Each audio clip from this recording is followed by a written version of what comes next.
贵综合病院耳鼻喉科的医师郭成宇表示，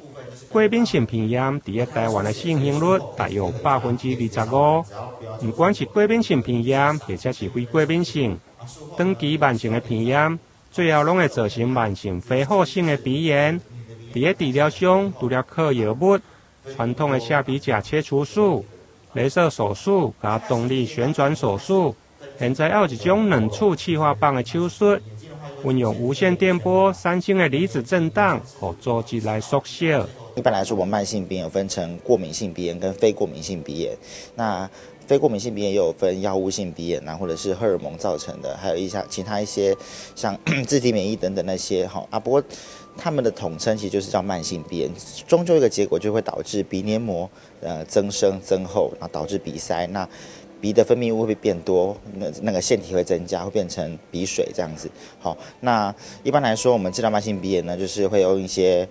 口服的一些抗组织胺或是局部的类固醇鼻喷剂。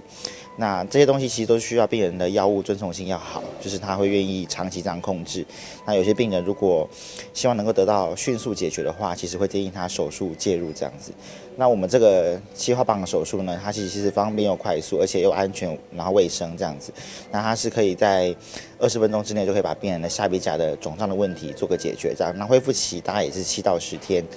跟传统的手术比较起来，它其实都是非常的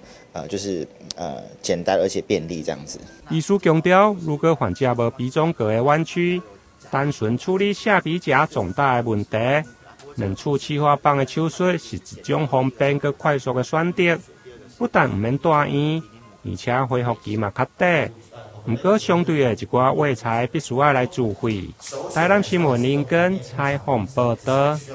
不能做太剧烈的活动，因为如果你是传统的剪除的话，出血风险